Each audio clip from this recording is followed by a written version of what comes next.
Welcome to knowledge king. Knowledge is power. நம்ம சேனலை subscribe பண்ணலாம், சப்ஸ்கிரைப் பண்ணி பக்கத்தில் இருக்கிற பெல் ஐக்கானை ப்ரெஸ் பண்ணிக்கோங்க. ஹாய் ஃப்ரெண்ட்ஸ், நம்ம இன்றைக்கி என்ன பார்க்க போகிறோன்னா EGate i9 Pro Max அப்படின்ற ப்ரொஜெக்டரை பற்றி பார்க்க போகிறோம். இது ஒரு 4500 லூமினஸ் இருக்கிற ஒரு ப்ரொஜெக்டர். நம்மளுக்கு பாக்ஸ் எந்த ஒரு டேமேஜ் இல்லாமல் ரிசீவ் ஆகிடுச்சு. இதோடைய சைடில் வந்து பார்த்திங்கன்னா இந்த ப்ராடக்ட்டுடைய ப்ரைஸ் அண்ட் இதுக்குள்ளே என்னென்ன இருக்குது அப்படின்ற டீட்டெயில்ஸ் எல்லாம் சைடில் இருக்குது. வாங்க நம்ம இப்போ இந்த பாக்ஸ் ஓப்பன் பண்ணிடலாம்.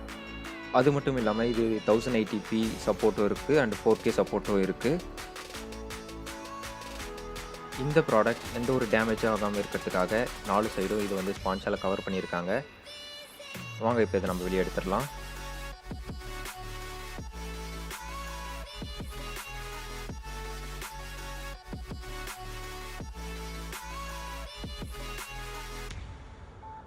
வாங்க இப்போ இதுக்குள்ளே என்னென்ன இருக்குன்னு நாம் பார்க்கலாம்.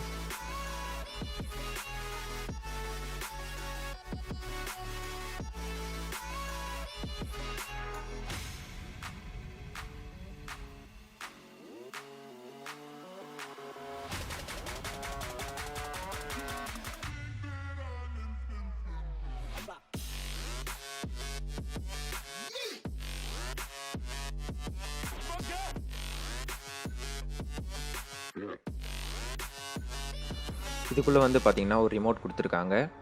இது மூலயமா நம்ம ப்ரொஜெக்டை மொத்தமாக ஆக்சஸ் பண்ணிக்கலாம். அப்புறம் ஒரு ஆடியோ கனெக்டர் கேபிள் ஒன்று கொடுத்துருக்காங்க.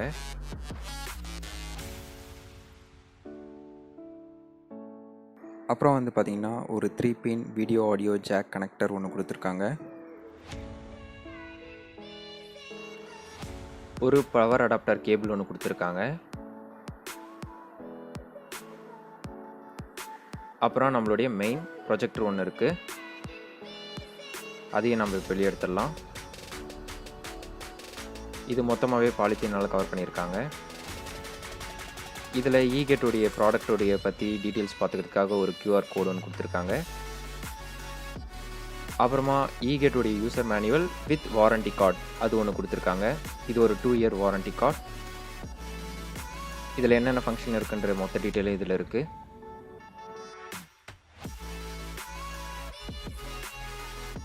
இதுதான் இந்த ப்ராடக்ட்டுடைய பாக்ஸில் வந்து மொத்த ஆக்சசரிஸ். இதுதான் இந்த ப்ரொஜெக்டர் கொடுத்துருக்கிற ரிமோட். இதில் வந்து பார்த்திங்கன்னா பாஸ் அண்ட் ப்ளே கொடுத்துருக்காங்க. அதுக்கப்புறம் பேக் ஆப்ஷன், அப்புறம் மெனு ஆப்ஷன், அதுக்கப்புறம் வந்து பார்த்திங்கன்னா வால்யூம் அப் அண்ட் டவுன் இருக்குது. அதுக்கப்புறம் 4 ஏரோ இது பண்ணுறதுக்கு ஓகே பட்டன் இருக்குது. அப்புறம் மெனு இருக்குது, சோர்ஸ் இருக்குது, அதுக்கப்புறம் பவர் ஆன் ஆஃப் பட்டன் இருக்குது. இதுதான் நம்மளுடைய மெயின் ப்ரொஜெக்டர். வாங்க இப்போ இதை நம்ம ஓப்பன் பண்ணி என்னென்ன இருக்குது அப்படின்றத பார்த்துடலாம். இந்த ப்ரொஜெக்டருக்கு மேலே வந்து பார்த்திங்கன்னா ஒரு பாலித்தீன் ஸ்கின் கொடுத்துருக்காங்க. இதோடைய ஃபினிஷிங் அண்ட் லுக்ஸ் எல்லாமே சூப்பராகவே இருக்குது.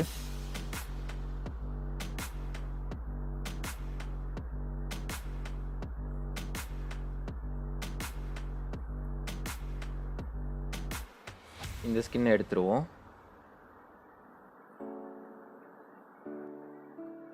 இந்த லென்ஸை வந்து ப்ரொடெக்ட் பண்ணுறதுக்காக ஒரு கப்பு கொடுத்துருக்காங்க. அந்த கப்பு நம்ம ரிமூவ் பண்ணிடுவோம்.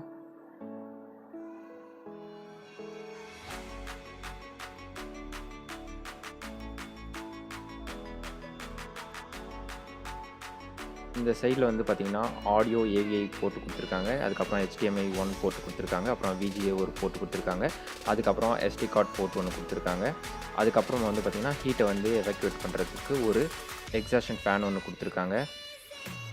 இதோட பின்னாடி வந்து பார்த்திங்கன்னா ஒரு HDMI 2 போர்ட், ஒரு USB port, power adapter insert பண்ணுறதுக்கான ஒரு போர்ட் ஒன்று கொடுத்துருக்காங்க. அதுக்கப்புறம் ஆடியோ சவுண்ட் வரதுக்கான ஒரு அவுட்லெட் ஒன்று கொடுத்துருக்காங்க. இந்த சைடு வந்து பார்த்திங்கன்னா ஹீட்டை வந்து செட் பண்ணுறதுக்கான ஒரு ஏர் வெண்ட் ஒன்று இருக்குது. இது வழியாக தான் காற்றை உள்ளே இழுத்து அந்த 2 சைடும் காற்றை வந்து வெளியிடும். இங்கே வந்து பார்த்திங்கன்னா ஜூம் இன் ஜூம் அவுட் பண்ணுறதுக்கான ஒரு ரோலர் ஒன்று கொடுத்துருக்காங்க. இதை நீங்கள் வந்து ஜூம் இன் ஜூம் அவுட் பண்ணும்போது அதோடைய லென்ஸ் வெளியே வந்துட்டு போகிறது உங்களுக்கு தெரியும். அதுக்கு அடுத்து இருக்கிறது வந்து பார்த்திங்கன்னா கீஸ்டோனர் கரெக்ஷன். இது வந்து பார்த்திங்கன்னா நீங்கள் சைடில் ஸ்ட்ரைட்டாக வைக்காமல் சைடில் இருந்து வச்சிங்கன்னா அந்த டைமில் வந்து இது யூஸ் பண்ணி நீங்கள் வந்து வியூ வந்து ஸ்ட்ரைட் பண்ணிக்கலாம்.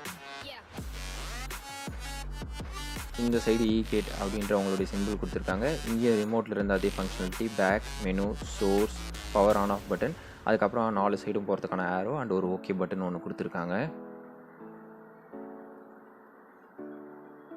இப்போ நம்மளுடைய பவர் அடாப்டர் கேபிளை நம்ம ப்ரொஜெக்டரோட கனெக்ட் பண்ணிடுவோம். ஜூம் லென்ஸ் எவ்வளோ வரையும் வெளியே வருதுன்றதை நான் உங்களுக்கு காட்டுறேன் பாருங்கள்.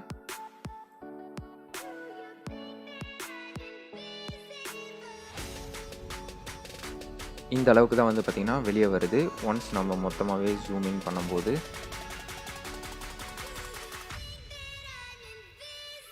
இது ஜூம் அவுட் பண்ணும்போது நம்மளுக்கு லென்ஸ் ஆட்டோமேட்டிக்காக உள்ளே போகும். ஒன்ஸ் பவர் ஆன் ஆகிடுச்சுன்னா இங்கே இருக்கிற லைட் ரெட் கலராக வந்து இண்டிகேட் பண்ணும் இது ஆனில் இருக்குன்னு சொல்லிட்டு.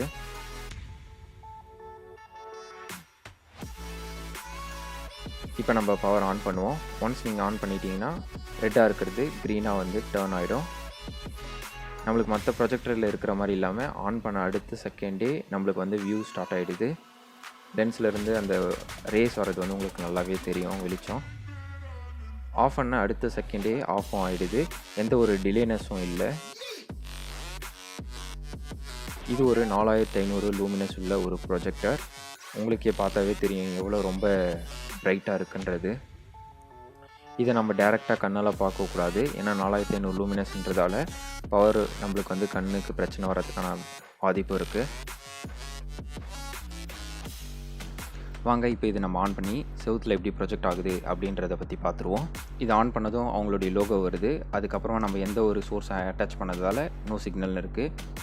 இதோடைய செட்டிங்ஸில் வந்து பார்த்திங்கன்னா பிக்சர் குவாலிட்டி, அந்த பிக்சர் மோட்ஸ் எல்லா செட்டிங்ஸ் இருக்குது. அதுக்கப்புறம் சவுண்ட் வந்து எந்த மாதிரி இருக்கணும், டைமிங், ஆப்ஷன்ஸ் அண்ட் பிக்சரோடைய குவாலிட்டி, இது எல்லாத்தை பற்றியும் செட்டிங்ஸ் இருக்குது. நம்மளுக்கு தேவையான மாதிரி கான்ஃபிகர் பண்ணுறதுனால பண்ணிக்கலாம். இதோடைய சோர்ஸ் ஆப்ஷனில் ஒரு AV போர்ட், 2 HDMI போர்ட், ஒரு PC RGB போர்ட், ஒரு USB போர்ட்கான சோர்ஸை கொடுத்துருக்காங்க.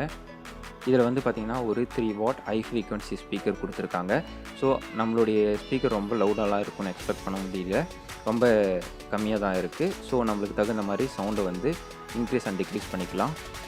இது மினிமமே 32 இன்ச்சு தான் வந்து பார்த்திங்கன்னா ப்ரொஜெக்ஷன் பண்ணது. இதுக்கு கீழே என்னால் ரெடியூஸ் பண்ண முடியல. இப்போ இதில் என்னுடைய லேப்டாப்பை கனெக்ட் பண்ணி எப்படி இருக்குன்றதை பார்ப்போம்.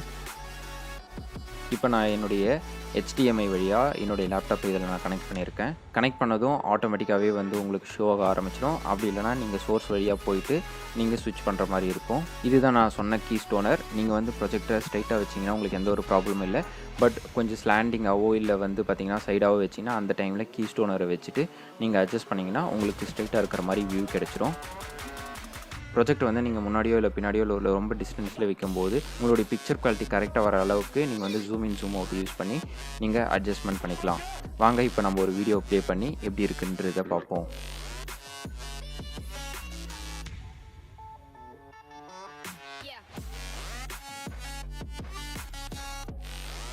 நான் இப்போ ஷோ பண்ணின்னு இருக்கிற இந்த வீடியோ வந்து பார்த்திங்கன்னா என்னுடைய ரூம் லைட் ஆனில் இருக்கும்போது நான் ஷோ பண்ணுறேன்.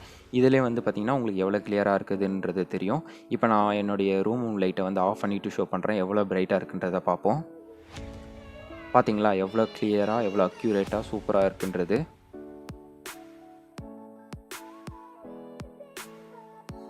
ஒவ்வொரு பிக்சர் குவாலிட்டியும் ரொம்பவே சூப்பராக இருக்குது. அதாவது மற்ற பிளர்னஸோ இல்லை வந்து பார்த்திங்கன்னா கிளியர் இல்லாமையோலாம் இல்லை, எல்லாம் அவ்வளோ அக்யூரேட்டாக இருக்குது. லைக் 4K மாதிரி.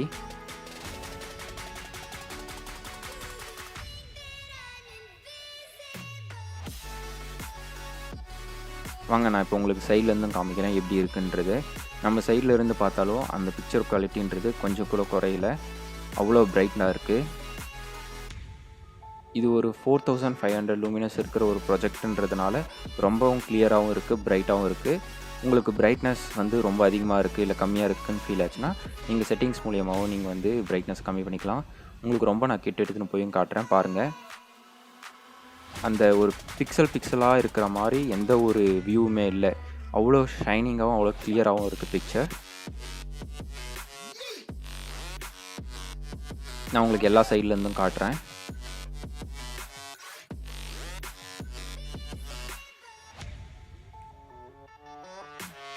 உண்மையாகவே இதோடைய கிளாரிட்டியை சொல்லப்போனால் உண்மையாகவே அமேசிங்காக இருக்குது.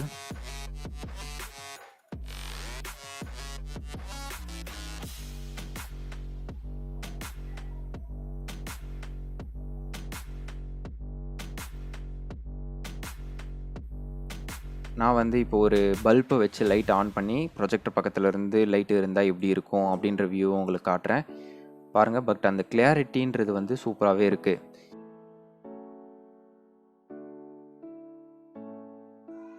இது என்னுடைய ரூமோடைய சைட் வால். ஆல்மோஸ்ட் வந்து பார்த்திங்கன்னா 120 இன்ச் கிட்ட வரும் இந்த ரூமோடைய மொத்த விட்த்து.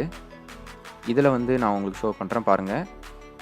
ரொம்ப பெருசாக பார்க்கும்போது லைட்டில் இருக்கும்போது வந்து பார்த்திங்கன்னா ஓரளவுக்கு தான் தெரியுது. லைட் ஆஃப் பண்ண பிறகு பாருங்கள் செம்ம கிளியராக இருக்குது. 1080p அந்த அளவுக்கு வந்து கிளாரிட்டி இருக்குது ரொம்ப பெருசாக பார்க்கும்போது. இது ஆல்மோஸ்ட் 90% வந்து நான் வந்து பார்த்திங்கன்னா ஜூம் அவுட் பண்ணியிருக்கேன். இதுக்கு மேலே என்னால் பின்னாடி போக முடியல, அதனால் வந்து இவ்வளோ சின்னசாக தான் இருக்குது. எக்ஸாக்டாக வந்து பார்த்திங்கன்னா இந்த ரூமோடைய வால் கரெக்டாக 120 இன்ச் அந்த அளவுக்கு வந்து கரெக்டாக எக்ஸாக்டாக வரும். ரொம்ப பெருசாக பார்க்கும்போது எனக்கு வந்து ஃபீல் ஆச்சு, ஒரு வேளை 120 இன்ச்சஸ் ஸ்க்ரீன் அளவுக்கு நம்ம எடுத்துன்னு போனோம்னா பிக்சல் வந்து உடையிற மாதிரி காட்டுமா அப்படின்னு சொல்லிட்டு. பட் அந்த பிரச்சனையே இதில் இல்லை. ரொம்ப கிளியராக சூப்பராக இருக்குது. நம்மளுக்கு எப்படி ஒரு டிவியில் பார்க்கும்போது ஒரு ஃபீல் இருக்கும், ஒரு தியேட்டரில் பார்க்கும்போது அந்த பிக்சர் குவாலிட்டி ஃபீல் இருக்குமோ அதே ஃபீல் நம்மளுக்கு இதுலேயும் கிடைக்குது.